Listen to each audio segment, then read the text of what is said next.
भोजन भट्ट जब रह गए भूखे।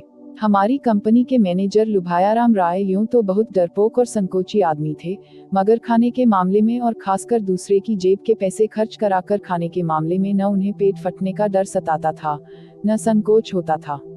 इसीलिए हम उन्हें भोजन भट्ट कहते थे। जब भी हम लंच करने रेस्तरां में जाते, भोजन भट्ट भी हमारे पीछे पीछे आ पहुंचते और कई चीजों का ऑर्डर देकर हमारे पास बैठ जाते। फिर हमसे पहले सभी चीजें चट करके मुंह साफ करते कहते, मैं अभी आ रहा हूँ, पर लौटकर कभी ना आते।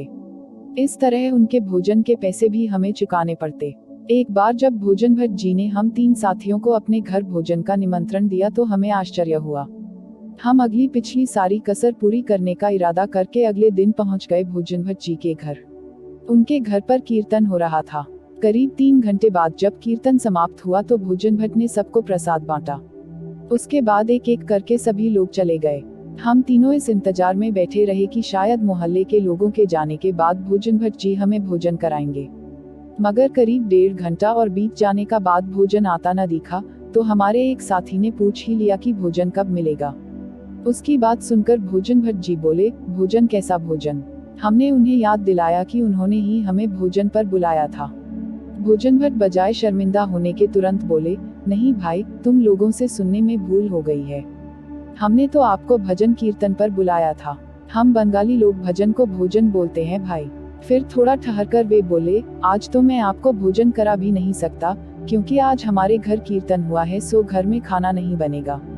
सब उपवास रखेंगे। हाँ, अगर किसी को ज्यादा ही भूख लगेगी तो वह होटल में जाकर खाएगा। हमने कहा तो चलिए, हमारी खातिर आप ही उपवास तोड़ दीजिए। भोजन भट्ट जी ने यह सलाह तुरंत मान ली। होटल में पहुंचकर लंबा चौड़ा ऑर्डर दिया। अभी हम लोग आधा पेट भी नहीं भर पाए थे कि वह अपने हिस्से का तमाम भोजन चट करके उठ खड़े हुए और हमेशा की तरह, मैं अभी आता हूँ, कहते हुए निकल लिए। अपने साथ साथ हमें उनके भोजन के भी पैसे चुकाने पड़े। बस उसी समय हम तीनों ने उन्हें सबक सिखाने की ठान ली।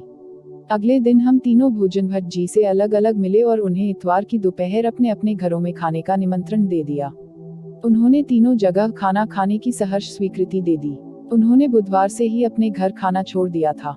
इतवार को सुबह सवेरे वह अपने घर से निकल पड़े। चलने से पहले अपने लड़कों को हिदायत दी, देखो, मैं आज रमेश, सुरेश और दिनेश के घर भोजन करने जा रहा हूँ। तुम ठीक 5 बजे साइकिल लेकर दिनेश के घर पहुँच जाना, क्योंकि ज्यादा खाने के कारण मैं चल नहीं सकूंगा। भोजन भट्ट जी रमेश के घर पहुँचे। उसने उन्हें बैठक में बिठाकर एक गिलास ठंडा पानी हाजिर किया। भोजन भट्ट जी तो 4 दिन से भूखे थे, सो भूखे पेट में खाली पानी ने जाकर ऊधम मचाना शुरू कर दिया। भीतर रसोईघर से तवे पर कुछ तले जाने की आवाज आ रही थी। उसे सुन सुनकर भोजन भट्ट प्रसन्न हो रहे थे और इंतजार में थे कि कब वे सब पकवान उनके सामने आएं। पर भीतर कुछ बन रहा होता तब तो आता। भीतर तो रमेश की पत्नी खाली गर्म तवे पर पानी के छींटे मार रही थी। अचानक वह आवाज आनी बंद हो गई। भोजन भट्ट जी सतर्क होकर बैठ गए। तभी रमेश की पत्नी ने आकर सूचना दी, खाने का सब सामान कुत्ते ने जूठा कर दिया है। अब मैं बाजार से दूसरी सब्जियां वगैरह लेने जाती हूँ। यह सुनकर भोजन भट्ट जी के तो होश ही उड़ गए। उन्हें तुरंत सुरेश की याद आई। वह उसी समय उसके घर चल पड़े। सारे रास्ते वह रमेश और उसकी पत्नी को कोसते रहे। जैसे ही वह सुरेश की गली में मुड़े, वह उनसे टकरा गया। वह बोला, सर, मुझे सुबह रमेश ने बताया कि आज आपकी दावत उसके घर में है, सो मैंने कार्यक्रम बदल दिया। अब मैं कहीं जा रहा हूँ। आपको भोजन कराने का मौका आज तो मेरे हाथ से निकल गया, मगर कोई बात नहीं, फिर कभी सही।